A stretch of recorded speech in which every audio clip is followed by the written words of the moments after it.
Ladies and gentlemen, welcome back to the Shirtless Plantain Show, the Arsenal edition. This is your host, Mitch. I am here, as always, with Coach. Hi, Coach. How are you? I'm trying for the first time, guys, live on camera. I want to try to count past the number 3, just to make sure I'm correct here, right? So we're going to go 1, 2, 3, 4, 11, 9.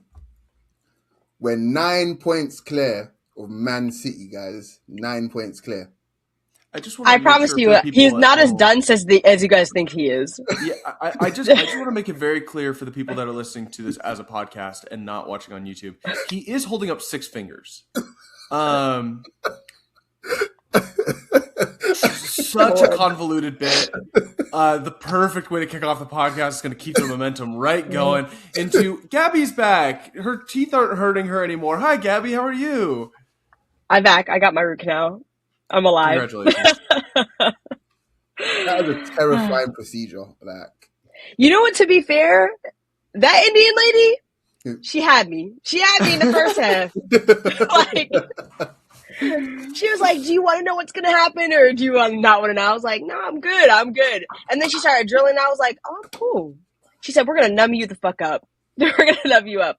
I'm not even joking, guys. For anybody who's not watching this, I was numb all the way from the bottom of my eyelid all the way to my lips. That's how numb my face was. All of that. So was it just was you sort of slanted? Were you just could you? Yeah. Oh God. I was like, I can't feel my face. It's crazy, bro. Okay, so I just want to recap for the folks at home. We've started this podcast with an insane fucking bit and Gabby talking in depth about an insane dental surgery. Guys, share, and subscribe. You guys love the Shirtless Plantain Show. We should have started off with fuck Chelsea. That's what we should have started off with. Because I wasn't here for that. But fuck Chelsea. All right. Always fuck Chelsea, forever and always. I mean, I guess we didn't do a podcast for the League Cup final, the League Cup quarterfinals, semifinals. I'm off my game too, guys. Fuck. But we're going to Wembley. That's exciting. Oh my God, it's been too long. We can maybe touch on that for a second. I will say it was just very nice. We didn't need a goal in that second leg. We could have ended that game 0-0. But we needed that Havertz goal. That was a cathartic fucking goal. And maybe one of my favorite celebrations I've seen from Arsenal, of just the point to the badge, everyone sprinting from the sidelines to tackle him. It was just chef's kiss. It was perfect. I think I put it this year, normally, midweek games like that when the weather is shit kind of thing, you're hoping that you just blow a team away, in the rain. And I wouldn't say I was regretting my decision, but I was just sitting there thinking, shit, we're beating Chelsea. It feels good. But man, I'd really like to stick the knife in. And Havertz delivered. And I'm sitting right behind the bench, so I can see Calafiori. In my mind, it's slow motion. I can see him standing up from his seat. And I'm thinking, hang on a second. You're on the pitch, bro. What's going on?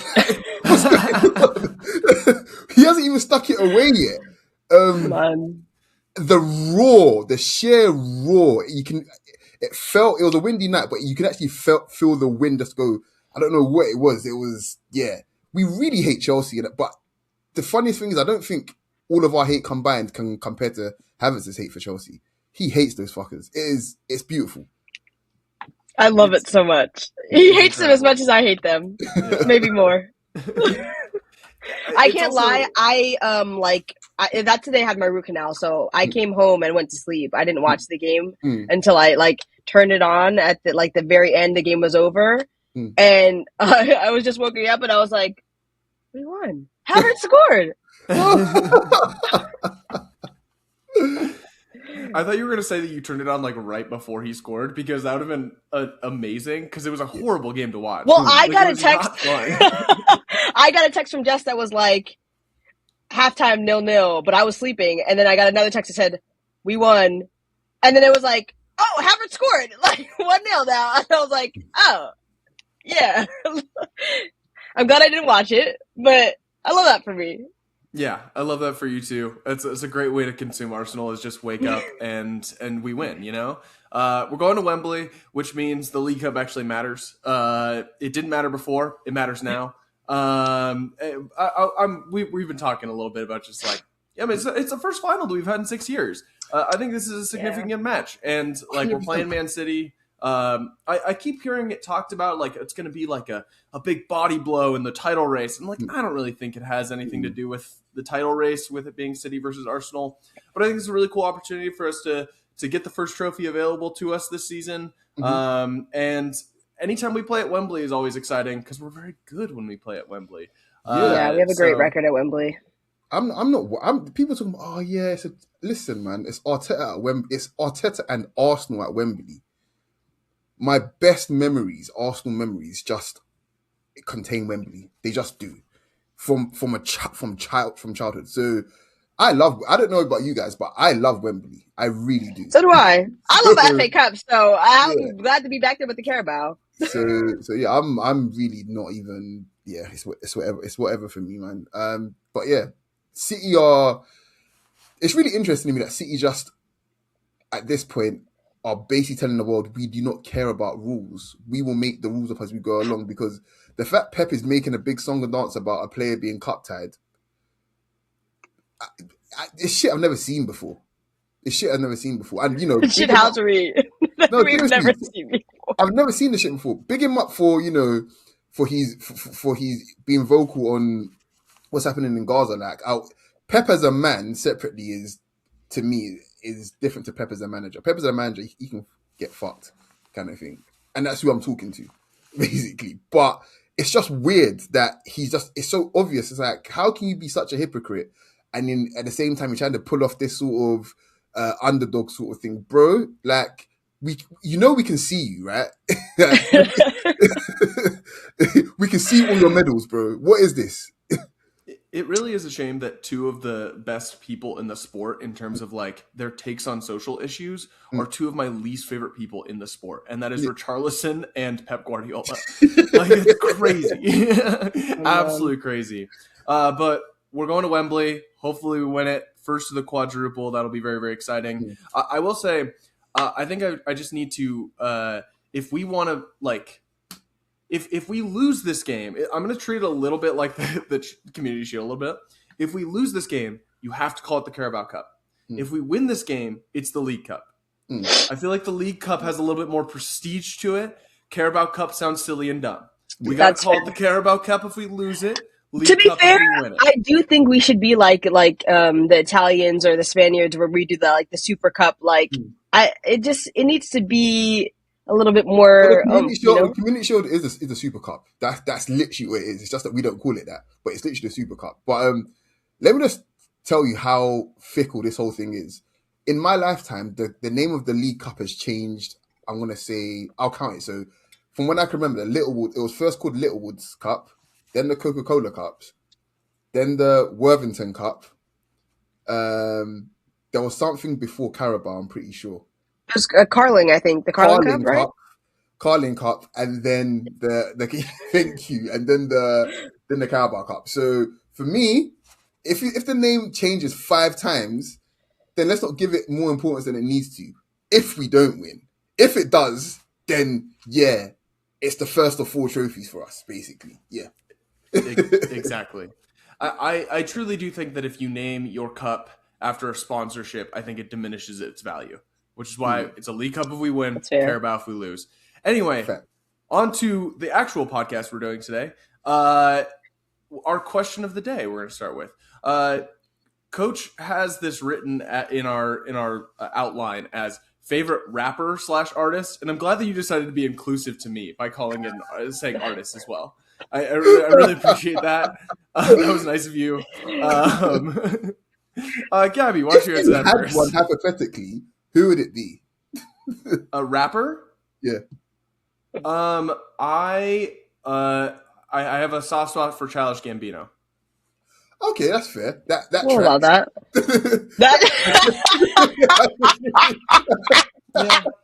Yeah. That's actually crazy. All right. It really does because don't get me wrong. I like Childish Gambino, but he's incredibly accessible, so it makes sense. So he's not going to turn around and tell me, "Oh yeah, my favorite rapper is Cannabis." Like, what the fuck? Do you know what I mean? That's fair. Yeah. For me, like what used to be my favorite rapper, she now disgusts me. So, Oh, okay, that's fine. if I had to pick a man, I know exactly who you're talking about. if I had to pick a man, it would probably be Common, which I know Okay. that's a weird thing to say, but I actually really love his music. I think, from what I know of you, I would also say that tracks. Yeah. But we skipped. Okay, so Mitch, who's your favorite artist then in general? My actual answer is a band called Hippocampus. They have been my top artist for like the last 5 years on Spotify. They're like an indie rock band from Minneapolis, and I fucking love them so much. Okay, speaking of Minneapolis, pardon me, fuck Ice. Did you just even say that right, or did you just mess that name up? Pardon me. Okay. Minneapolis, my bad. Fuck Ice, guys. Like, I've been meaning to try to get this out on a pod. I just keep on forgetting, but I love you guys out there. We see you guys out there. We stand with you guys 100%. Someone needs to start punching these Nazis in the face, like, for 5 minutes at a go. Like, fuck these guys. Fuck Donald Trump. That is very much the MO. But on to brighter things, Nas is my favorite rapper. I guess that's not a surprise to anybody. But, no, it's not. It's not. You didn't ask me my favorite artist, though. Okay, is it because I'm black? Well, okay, who's your favorite artist then? You actually know this. Mitch doesn't know this, but it's JoJo. JoJo? Oh, to be fair, I'm pretty sure I've seen you post her music a couple times, to be fair. That's my favorite artist of all time. That's the first CD I ever got. Like, I ever bought for myself. Like, wow. I went to FYE and gave them my money and said, "Give me that CD." What was the first CD I bought, actually? Okay, I can remember the first CD that I got bought for me that I asked for, and it was the Simpsons soundtrack. I was like 9. Guys, we're going to get to the football, I promise. This is a soccer podcast, surprisingly. But yeah, it was a Simpsons soundtrack. I'm pretty sure I've got it somewhere. But it had like all the alternate versions of like the intro and outro music, but also all of like the music in between, like from episodes as well. So it had like like the score, yeah, but it also had like you know what they called the Stone. You remember they had that society, the Stonecutters. Do you guys not know? No, okay. I don't know what you're talking about. Sir, wrap it up. Okay. Anyway, they had all the songs that were like pretty much in the show from like, I want to say from season 1 to like season 15, pretty much. So yeah. If you know what Coach is talking about, comment on it in the comments. Somebody will, right? And I'll have my vindication. I'll have my victory. If Coach wasn't the one that edits this podcast, that would get cut. Like, let's be so real. Anyway, on to the game that happened today. Arsenal won today, 3-0 against Sunderland. Let's start out with the lineup. We're missing the players that we were kind of expecting to be missing. I guess Arteta, as always, was cagey about injuries, of not knowing. I was kind of expecting Odegaard maybe was to be on the bench, but him, Saka, and Marino were all missing. Calafiori and Timber were in the lineup, and Jesus started up top with Havertz in midfield. Gabby, what did you make of the lineup? I wasn't surprised by it. The only thing I was surprised by was that Calafiori was starting. I wasn't expecting him to be back in this game, especially with the way that Nkapie has been playing. Mm-hmm. But I think we really need to rotate them both because we need to keep Calafiori fit. So I think this was a good enough game for him to start and play, get a good few minutes in his legs. But he was rusty as hell. Yeah, it was really nice having Calafiori back. He was a little bit rusty today, but I do think Nkapie's best match as an Arsenal player came against Chelsea midweek. So it was an interesting choice that Calafiori came in to start. Coach, did you have any notes from the starting lineup?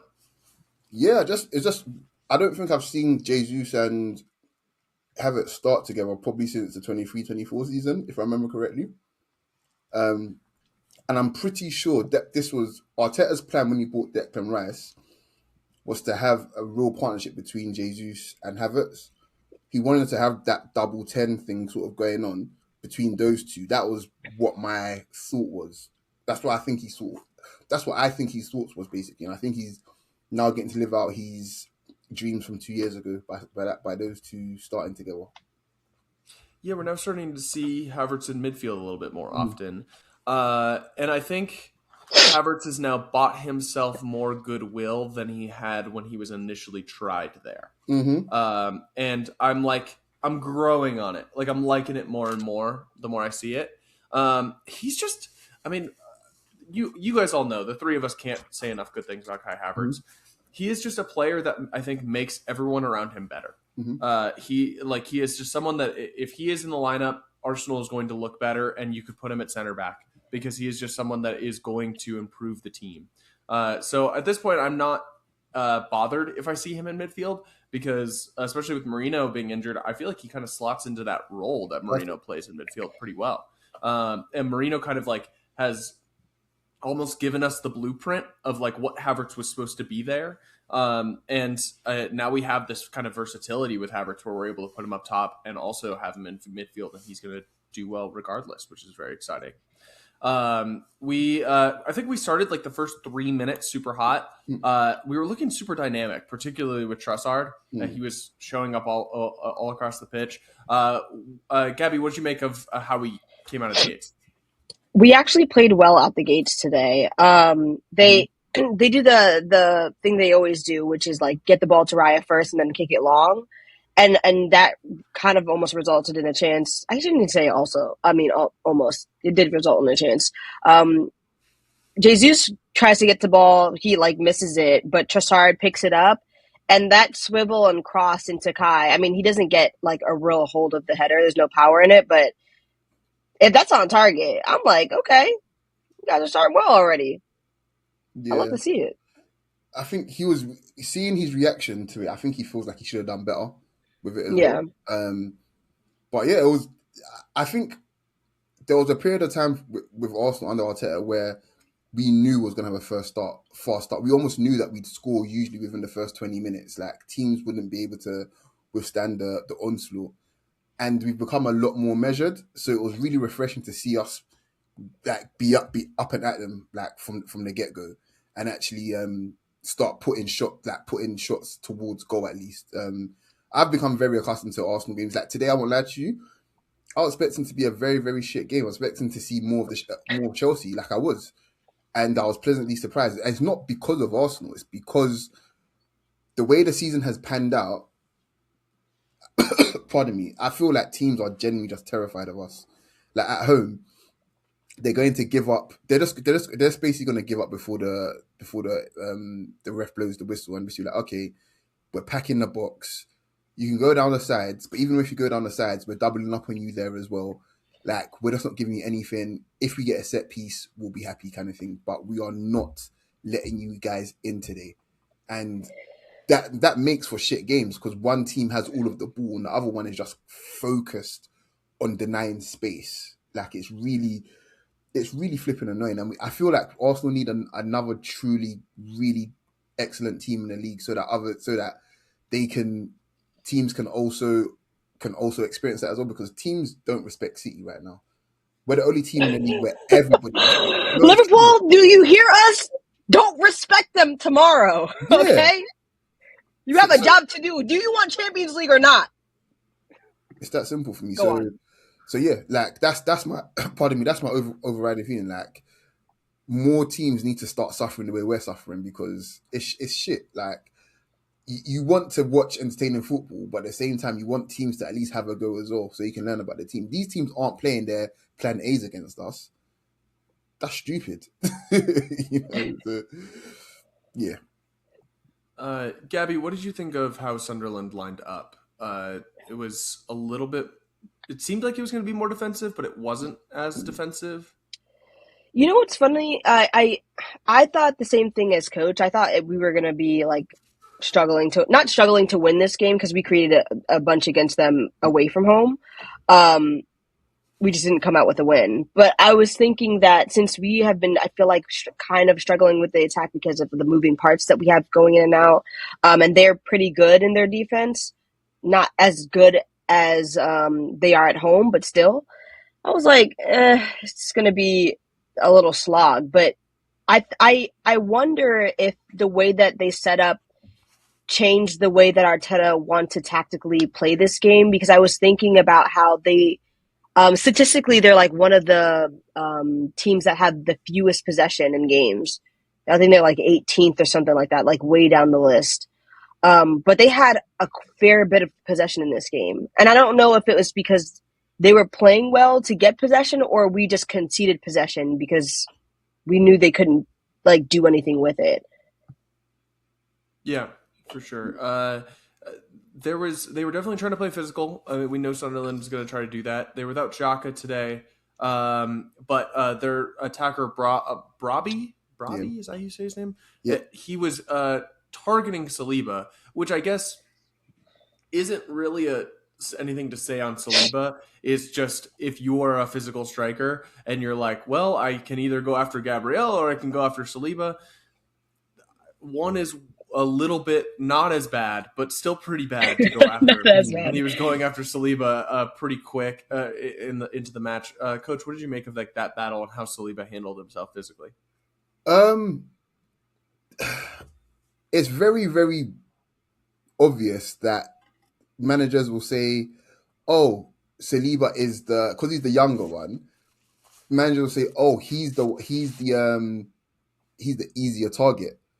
But then in practice, it's not really the wisest decision. It really isn't. Like Saliba is composed and mature, but on top of everything else, he's just a physical freak. So yeah, Bobby is a big, strong guy as well, but he gets leverage from the fact that he fouls. He literally fouls. That's what he does. And for me, I know people say, oh yeah, like, defenders are bigger and stronger, supposed to take it kind of thing. Referees needs to be a bit more clever with strikers like that, because Bobby could have easily, to my mind, to me could have easily got 2 yellows today. Easily could have got 2 yellows today. And it's just weird that he'll go in on Saliba, he'll be looking at him, elbows out and everything like that, headlocking Madueke, all of these things, and the referee's like, oh no, that's fine. It's actually fine. And then Saliba makes one bad foul and he gets a yellow straight away.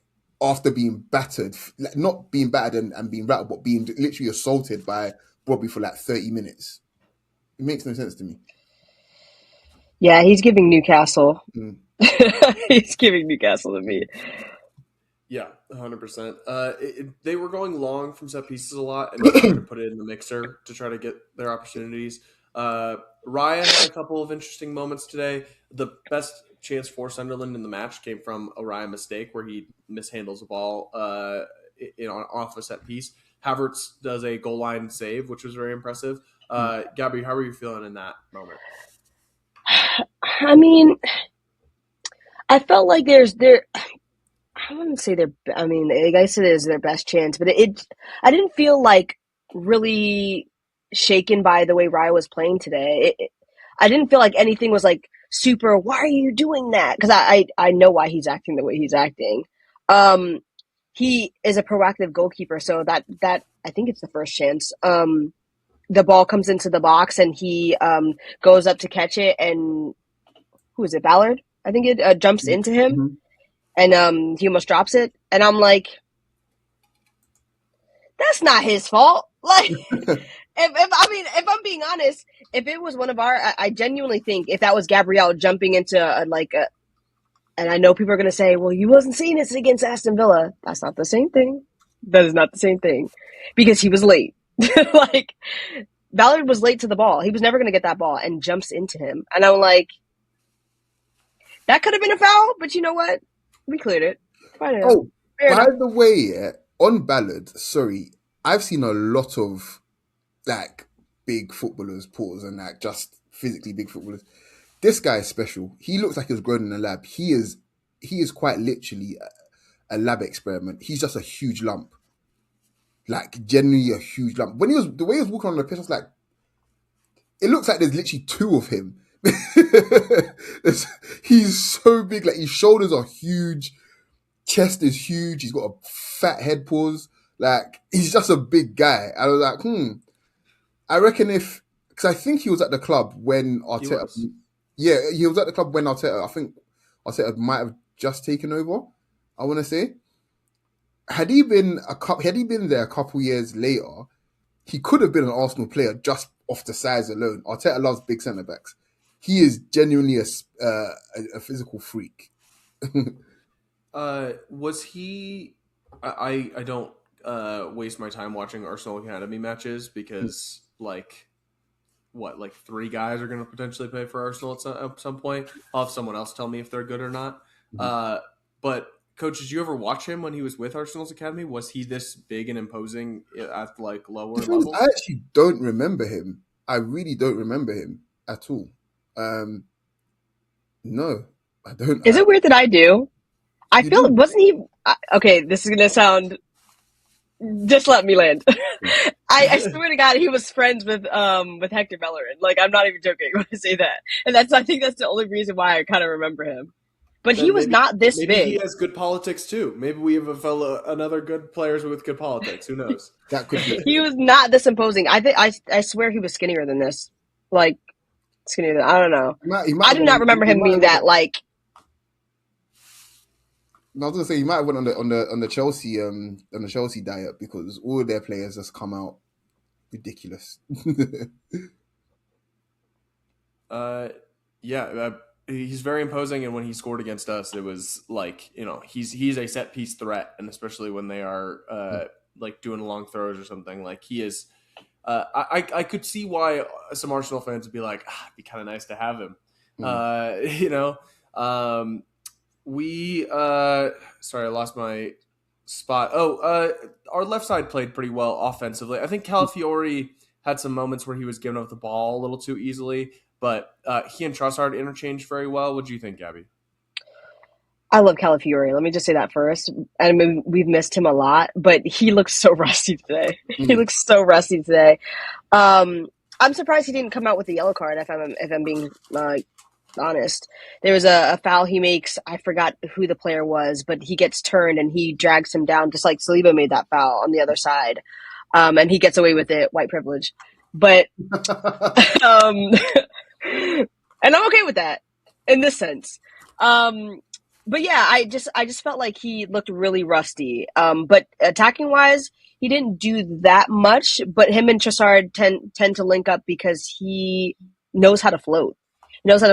He'll overlap, he'll underlap, he'll give you an option to pass or bank it pass. He'll be a decoy. And I think that's what Trossard wants because he wants to hold on to the ball a lot longer than Madueke does. Madueke, when he gets the ball, you know exactly what he's going to do on the right-hand side. He's going to run past his man. But Trossard is like looking and probing. Like he reminds me of Odegaard in that sense sometimes, where he's like looking around and he's like, I could go past you, but let me see what else is available to me. Yeah, you brought up Madueke. A little bit more of a quiet game from him after a very, very good performance last week at Leeds. Which, Coach, you and I were talking about how that was a Madueke Olympico. Confirmed Madueke Olympico. Pretty cool. The partners at Coach and Mitch win another successful case. We fought hard for our client. Yeah. We fought hard for our client and we got to win. And we just love to see it. Yeah, it wasn't the best game from him, but I don't think he did anything wrong. Just a little bit quiet. We brought up the Saliba foul. I think that was the yellow card. I saw some people arguing otherwise. I think that's just if that's not a yellow card, I don't know what is. It was a yellow card, but that's in the context of what he was letting Bobby get away with. It was like, you're gonna give a yellow for that, but not for the literal armed assault on Saliba. Like, come on, bro. Yeah, that is fair. Arsenal gets a really good chance with a Rice shot. We were taking more shots from outside the box in this match. Gabby, did you like to see a little bit more adventurous with our shot selection? Yes. I was begging them to take shots outside the box. I think I actually tweeted it too. It very much irritates me that we don't shoot outside the box. I mean, I think it's Aston Villa who has the highest differential in XG from shots like that. And a lot of that's Morgan Rogers just lacing it from anywhere. But we've seen players like McGinn or who's that player who plays for Everton? I cannot remember his name. It's like McNeil or something like that. Do you know what I'm talking about? It is McNeil. Okay. Yeah. White. I'm like, just shoot. Why do you guys have to like twinkle toes into the box, do an extra touch, extra this? Like, just lace the ball. Mm-hmm. I mean, we had Declan Rice take a shot outside the box, which like was not that far away. I think Kai kind of wandered into the box when he took his. And Zubamendi's was an insane shot from outside the box. And we know he's good from shooting outside the box. But there's a moment, before we get to Zubamendi's goal, there's a moment in which Madueke gets the ball on the right-hand side because him and Jesus are on top of each other. They're not talking to each other, and they're in each other's way for some reason. And I'm looking to see, like, I looked at the whole picture instead of focusing on the ball at that point for some reason. And I'm like, oh shit, Jesus is on a defender. You can go past your man, but there's Zubamendi at the top of the box. Just lay off the ball. And he asked for it too. He's like, he puts his hands down, like lay off the ball for me. And Madueke chooses to go down the byline. I'm like, why? We need to be shooting more. Test the fucking keeper. Because then he crosses the ball directly into the keeper. And I'm like, I need y'all to shoot more. We need to shoot more. They're not even running. They're not even sprinting out at us to close down like immediately. Because they know we're not going to do it. A few minutes later, you get your wish. Zubamendi hits it from outside the box, hits the inside of the post, goes in, great goal. Does Marino celebration, which I thought was very cute. That, yeah, and then Marino was clapping in the crowd as well. Yeah, it was lovely, and it's always just nice to go into halftime leading. Coach, what did you make of the goal? Are you also happy to see us shooting from outside the box more? It's clearly come from Arteta in the last couple like weeks. I think where he's like, yeah, boys, we need to start upping it. You look at the opportunities and when they came from as well. Going back to the Rice one, it wasn't anything new we haven't seen before. The ball was stuck basically. We were moving it around and then we got stuck, and it was like, okay, we're gonna move it back in field now.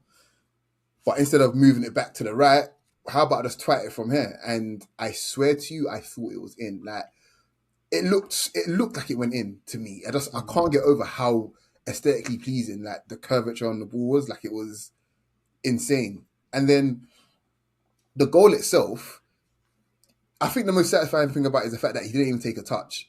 He just whacked it. You know, the way it was on the ball was perfect as well. And I say it all the time, these gaps that you have, whether you want to shoot or whether you want to pass, because of the way football is, at any half second, there could be a huge gap and a huge opportunity for you to play a ball through or to take a shot where the chances are you're going to get something good come out of it. And that only happens if you do it early, if you play it early. I'll give an example of the Hincapié cross for the own goal against United. Early cross. We get a goal from it. Today, first time shot, edge of the box. A gap appears and he hits it through it and it goes in off the post, and the goalkeeper really should be saving it, but because he's taking it early, he hasn't given it the best chance to get down to it. And then you look at the counter attack just before half time with Havertz, where he carries the ball like 50 yards and he cuts in field and just whacks it again, very close like Rice's one as well. I could imagine in years gone by him checking back and giving it and putting the ball wide and again trying to get into the box, and the opportunity has now gone. You know, so I think Arteta is just like, yeah, if we shoot from more outside the box, chances are something will fly in, then we can start playing our football and go from there.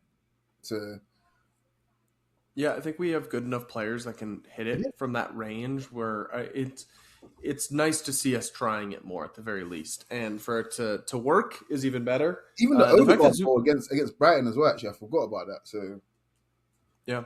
And I mean, Zubamendi has been a goal scoring machine so far in his Arsenal career. I don't think that's something that people expected when we signed him. It's been a very nice lift for us. 5 goals now. He's got 5 goals. 6. Just again for the people at home, Coach was saying that he has 5 goals, was holding up 3 fingers. So this bit that he did at the beginning where he's like, he doesn't know how to count, I don't know. It might be true. Maybe he is a dunce. We don't know. Genuinely might be true. I don't know. All right. Well, one last thing before the end of the half. Great pick out from Havertz for Jesus. And he's just barely offsides. We were talking about Dan Ballard earlier.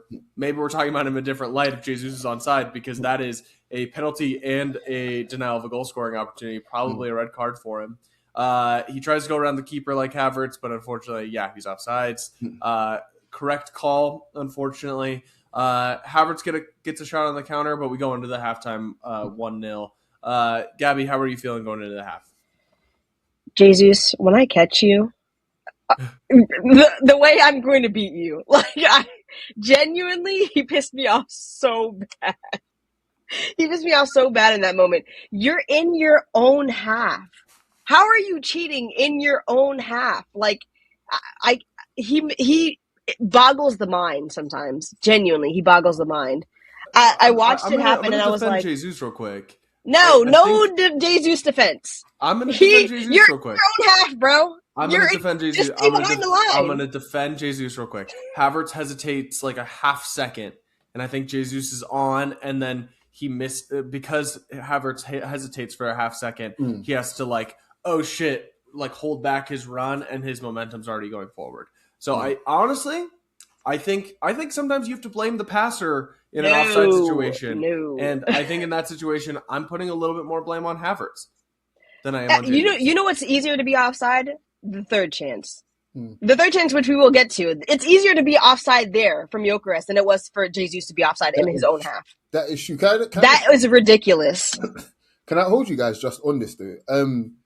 Havertz, obviously, gets an assist kind of thing, but Havertz's creative bag this season already in the 4 games that he's played looks so much better than it did in his first season with us. So much better. And it's getting close to reminiscent of what he was like in Germany. Seriously. In Germany, he was very creative. Very, very creative. And I think that part of his game was dormant for a while, but it's coming back. And I'm here for it. It's scary to think that you've got a 6'4" target man / creative player / off the ball monster who helps your press / donkey lover / Chelsea hater. He's all those things in one. And he makes everybody better. You know who he is, what he actually is? He's potatoes, because potatoes goes with everything and make everything better. That's what he is. So Coach smoked weed before this podcast. Surely. I'm running on quite literally nothing but water and a bit of popcorn, guys. Forgive me. Oh, and I mean, to be fair, I do agree. I've been saying it for weeks. Kai is the glue. Mm-hmm. Kai is the glue. I said, I was saying in my own group chat, when he comes back, we'll know what we look like in the attack, because we miss him so bad, and not just at striker. The way that he links up with, I don't think he's had a bad link up with anybody in our team. He can link up with Madueke. He can link up with Sakaverts. You guys need to rise for this run-in, by the way. Trossard, Gyökeres, Jesus. He's just the glue. And I think that Arteta, he's not just one of Arteta's favorite sons, but he's missed him so badly because of his utility. Mm-hmm. You don't just have to play him at the 9. You can play him at the 10 sometimes. Yeah, no, I'm with you on that, man. I'm kind of looking forward to. You guys, when we spoke about earlier in the season, you remember we spoken about Havertz and Gyökeres playing together, and some poor promoted team is going to get both barrels from them. I think we're approaching that very, very soon. Well, I think we have another game against Burnley, so I would love to see it at home as well. I would love to see it. He's a fantastic player, and I think that there was the supercomputer has us at 5% of winning a quadruple, which isn't bad considering all the factors that go into winning 4 different trophies. If Kai stays healthy the rest of the year, we're not losing again.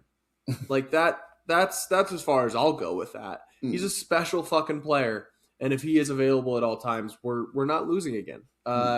So we start the second half, and we start really sloppy. I think Sunderland came out with a little bit of a pep in their step, but we, in general, were pretty sloppy in possession, sloppy defensively. Coach, what did you make of us having to soak up some pressure while not looking super hot? Do you know this game quite mirrored last week quite a bit, the more I think about it? And where we were quite good in the first half. Well, we were better in the first half today than it was last week, but we walk in 2 goals up last week, whereas today we walk in 1 goal up. And then last week, Leeds start really well. Again, same thing. And where kind of sloppy today with Sunderland obviously getting quite a good chance, I think, I'd say, a good save from Raya. And they're trying to build some momentum. But then Arsenal being Arsenal now, we adapt. And those gaps they were finding, they disappear quite quickly. Declan Rice is hoovering, Zubimendi is hunting the ball in areas that's making life very hard for Sunderland. And do you know what, just on that partnership, Rice, I don't know if you guys know, but Rice is playing a lot deeper as of late in the last month. Like he's the one collecting the ball more than anything. This may be a way of us saving his legs, by the way, because if he's playing a bit higher up, he's just going to run all day. But I think the moment we settled back down into our mid-block, Sunderland, I'm sorry, they don't have players good enough to even try to attempt to start breaking us down. And they ran out of gas, basically, and they started giving the ball away a bit more, and then we became more dominant again. Yeah, we soaked up pressure pretty well, even though we were a little bit sloppy. But I think the change where we started playing well again happened in the 60th minute when we made a double change. Victor Gyökeres and Martinelli came on for Madueke and Gabriel Jesus. Those two coming on as subs might be just the cheat code of the season. What did you think of seeing them coming on, Gabby? Having them come on against, Sunderland's legs weren't dead, but they've been running running the whole game. So I'm like, we might just get some here. We might just get another one here. I think that they pair really well together. I do think I know people made jokes about it earlier on in the season, but I think that Arteta doing this mental game with his own team about how they're not like bench warmers, they're starters and finishers. I think that's a really important thing, especially now coming to the business end of the season. We have a lot of games that we're going to be playing, and everybody can't fit into that starting 11. We need everybody to stay locked in. Especially our attackers, because we know our defenders are locked in. So Martinelli Martinelli and Gyökeres coming on, I was like, this is a good game for Gyökeres. Let's stretch the game a little bit and see what's what, because let's force Sunderland to defend a little bit more. And he was playing well. Him and Martinelli both played well. Martinelli has really played well in the last month. What, 5? Yeah, I would say the last month. Let's be real, this season he's just been good. And he still is somebody who very much frustrates me, but at least as a finisher for Arteta, that's been his best role. Genuinely been his best role. He just gets what to do when he comes on. I mean, he really tests backlines when he comes on. And he's been floating a lot more too. He's not staying completely glued to the touchline. I think that there's a second goal. Oh no, I'm thinking about the third goal. But I was thinking about how I looked up to see Martinelli directly in the center of the pitch, and everybody else was farther back. It was him and Gyökeres. Kai was back defending, and I was like, yeah, this is what you want to see, because no defender wants to sprint against Martinelli. No. You don't want to see that shit. After doing an hour against Madueke, yeah, all right, we're just gonna bring on the Hiroshima and here you go, deal with that for 30 minutes, What's that meme on Twitter where it's atomic bomb versus coffin baby or whatever? No, shit, that was Reynold. Oh my god. He was on my side where I was watching, and he wasn't having a good time. He wasn't. He really wasn't having a good time. I think what's really important about these subs is the fact that they're physical subs. I know they both got their own sort of technical strengths and weaknesses, but at the heart of it, they're physical subs, and we're a goal up. So now you're pushing for it. So forget everything else. Even if we just wanted to defend, those two are great off the ball for us. Martinelli is fantastic defending for us, and Gyökeres has really adapted into the way we want to press now. But obviously, they're offensive players. So on the flip side now, when you're turning the face in your own goal and you've literally got them two running you down, it's just not a nice feeling. Yeah, your legs get heavier just at the thought of it. Yeah, 100%. Another like rose from the midweek game is how hard Martinelli worked. Yeah. Like after the Havertz goal, he was like on the advertising board, gassed, and it was like, yeah, man, you fucking deserved this. You played your ass off and ran your ass off in a game that you needed to do that. And I think it's also interesting. I mean, obviously, it's because Saka has been unavailable, but Martinelli's played on the right multiple times, and I think that it's a new level where it's just like kind of a little bit unpredictable. You can watch film of him playing on the left, and you know kind of what he is wanting to do.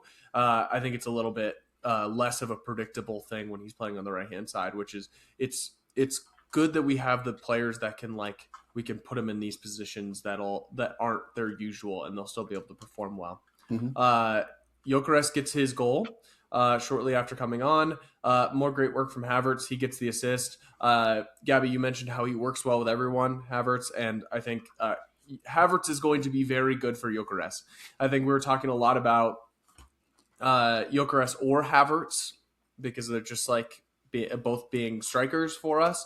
But now that we're kind of being a little bit more hybrid with Havertz, I think it allows he's going to get the best out of Victor Gyökeres, and we saw that in that goal. Gabby, what did you make of it?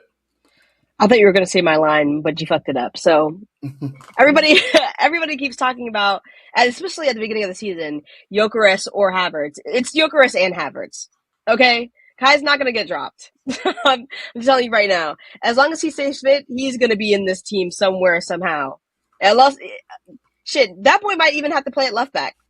Like, that's how much we're going to be playing Kai. I need him to stay fit for the rest of the season.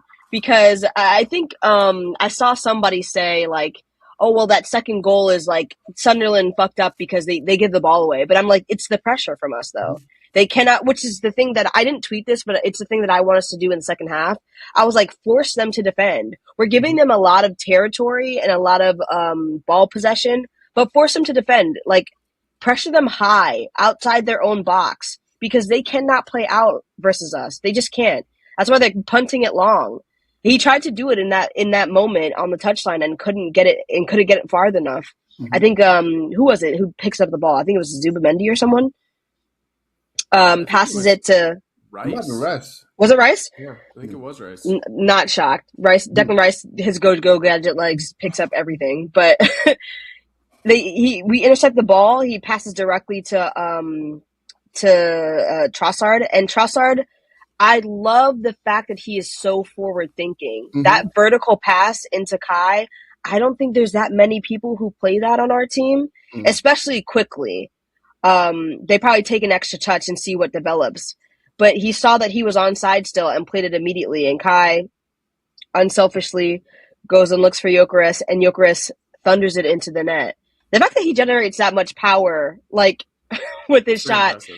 I know that, like, people don't talk about that with technique, but I really do think that's like a very good technique, like just hitting the ball that hard consistently. I think what I love about Gyökeres the most, what my favorite thing is about him is that there's a level of dependability he has when the ball is in the box. If the conditions are right, I can start looking away back to the halfway line because I know that the other team's gonna have to start the game again. When the ball falls to him in the box in favourable conditions, he puts his foot through that shit. There's no issue there with him at all. And when he was in that position there, when I saw that he'd actually held off a couple of defenders, I was like, oh, okay, it's a goal now. Like, whichever way it gets in. Yeah, he hit it through the goalkeeper, but that's Gyökeres' superpower, if you like. When he's in and around the box, when he hits the ball, it stays hit. Just get out of the way, basically. And that's probably might be the most enjoyable goal I think he's probably scored for me this season, because it iced the game. It's against big, strong defenders like him, and he found a way in, basically. Obviously, he got the service from Havertz, but those are sorts of goals I want to see more of him, not just the tap-ins. Like, you know, you make something happen in the box and you put your foot through the ball. I loved it, honestly. Yeah, I think there's a lot of reasons why I'm not willing to give up on Gyökeres, like it seems like a lot of people have. But that guy works hard. That guy, he wants it real bad, and I think he's absolutely going to come good for Arsenal. And hell of a goal. We'll talk about his second one a little bit later, but he looks a lot springier and lively than he did to start the year, which is great. Gabby, I saw something online today that like was a moment of like, oh yeah. Do you think he's Arsenal men's Stina Blackstenius? Oh my god. Oh, Stina. Anyone who actually watches the women's team who's listening to this, you know. If you know, you know. Because, like, Stina is so peak. You could give her 3 chances and she'll fuck it up, but you can't give her that 4th. And sometimes that's how it feels. I do think he's in a rich vein of, like, form now. Like, he's had, like, 5 goals in his last 6 or 7 or something like that. He scored a lot of his goals at the turn of the year, which I think is a good omen for us. And it's not just like a variety of chances, not just in the Champions League or like cup competitions, also scoring in the Prem. I'm actually really proud of him. I know that like I know people will say he's like kind of been a flop because you know bought him to be like bought a 60 mil striker to like come in and like score 20 goals a season, but I know Holland has. I know what you're gonna say. Let me land first before you start. 5 million. Well, actually, it's 55 million, guys. Let's just be clear. It's 55 million with add-ons up to 63 million. I have to just get that out there. We're getting. Oh my god! But sorry to stop the train of thought. Go on. I do think that we underestimate how difficult it is to play in the Premier League. I know Holland hit the ground running, but he's a world-class striker, like a once in a million striker. Mm-hmm. Like there's going to be years, decades that go by before you see another player like him. Mm-hmm. Like if we're being serious, because we're seeing droughts in a lot of positions now in every league. Like the winger market is not that great. The striker market is not that great right now. So I don't feel any type of way about him struggling the first few months. It was frustrating, but there's going to be some teething pains. Like, you know what I mean? Like it just is what it is. And I'm hoping that he kicks on from here. Because if he does, I said this months ago, I don't care if he scores 9 goals in the league. If we win the league, who gives a fuck? Like, who cares? I mean, he's our top scorer right now. Mm-hmm. So I honestly couldn't give a damn. People talk about Ekitike, and yes, he's been playing better for Liverpool, but he has 10 goals in the league this year for Liverpool now. Gyökeres is not that far behind him. I think he has 8. He's literally on 8. He's literally on 8. Yeah, like who cares? And if there's any like criticism about Gyökeres and like how he's a flat track bully, good. That's what I said in the summer. I want him to be a flat track bully because that's the teams that we struggle against the most. Mm-hmm. The low blocks that like we have to break down and somebody has to cut the game open. That's when I need you to score, and that's what he's doing. 100%. Yeah. I think with a lot of things with Arsenal, I think it's easy to just find the things to criticize and kind of stick to it. I think a thing that bothers me about when I hear commentary on matches is just like the kind of repetition of the same trope over and over again. Yeah. Of like, oh, like against Chelsea, it's like Gyökeres has only 3 touches. And it's like, yeah, well, we're not exactly playing expansive soccer right now. Like, what are we talking about? Or like against Leeds, it was like, oh, Arsenal look scared that they're going to draw again or drop points again and get second again. And then we went up 3-0 and they were like, oh, they look like champions. It's like, it bothers me and annoys me, and it's not worth talking about if we're being honest, but I think it's just like the same tropes are going to be easily recycled of like boring Arsenal. We're only scoring set pieces. When you look at, oh, we're the top team in the league. We've scored the most goals in the league. Who has scored the most goals for Arsenal? It's Victor Gyökeres, the guy that gets criticized the most for not scoring goals. And so, I think by the end of the season, we're going to look back and be like, oh, he wasn't that bad, was he? And like, because it's the conversation that happens. It's just like the thing that people are going to point to and try to find the issues with Arsenal. Anyway, we'll move on from the second goal. Shortly after, Eze came on for Havertz and Hincapié came on for Calafiori. Eze had a pretty bright cameo, I thought. He had a chance that went wide. He scores that. I think people are talking about his game a little bit more. Obviously, there's a lot of conversation around him. It seems like he's getting more comfortable. What do you think, Coach? Look, there's very few players in this league that I literally would have sold, one of my nephews to get. And seriously, like Eza was right at the top of the list. His talent is undeniable. I'll tell you what I think my diagnosis of his time at Arsenal has been. It's been a combination of the physicality of our game and also him himself adapting not only just to the physicality, but to the fact that, I'm playing for a team that's better than everybody else now. So the parts of my game that essentially got me this move, I still have them, but now how does it translate when we have 60% of the ball every week now? So we had this discussion about 60, like, does he need 60 touches? Is it okay if him having 30 or less touches? I think the happy medium for him is being able to do both. But where is he most dangerous? Like, getting the ball. He's most dangerous getting the ball, as the kids call it or whatever, zone 14, because of his final action. But you look at the chance that he created today for Martinelli, look at where he picked the ball up from. And I know it's tired legs, I know it's transition, blah, blah, blah kind of thing. The simple fact is, who else in our squad can do that? Probably only Saka. Probably only Saka, nobody else. So today was a step in the right direction after 90 minutes on Tuesday. And now I feel like he's ready to go. I said it before, it's no secret here. Eza is a slow burner in every season pretty much. Second half season Eza is really, really terrifying. Like he turns up, he always turns up. Like playing against Crystal Palace, second half of the season with Eza in that sort of form, you're always worried. Doesn't matter if you're City, doesn't matter if you're Liverpool, doesn't matter who. Like he's that sort of player. So for me, parts of the game of his game that I love, obviously he's carrying, obviously his final action. But now I just need to see him standing in the really, really awkward and difficult areas of the pitch for opposition players. Make them make a decision to say, does somebody get out to him or not? If we don't get out to him, we're in trouble because he's going to do something with the ball. And this is where he just needs to find that happy medium of, okay, Arteta wants me to work hard off the ball, but also how do I just express myself? How do I attract players to myself? How do I release Gyökeres? How do I release Martinelli, Saka, Havertz, whoever else kind of thing?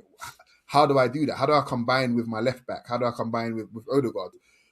Right now, I don't feel like, despite that 6 or 7 game run where Odegaard was injured and we're playing quite well, I don't feel like Eza actually has a relationship with anybody on the pitch. It's kind of similar to Madueke. I don't feel like he actually has that solid relationship with anyone just yet. And the moment he does, like he did with Sarr and Mateta, someone's going to get a 10-0, bro. Like, for real. They're going to get a 10-0. And Eza probably might get, like, 4 goals and, like, 3 assists. Like, I'm so serious.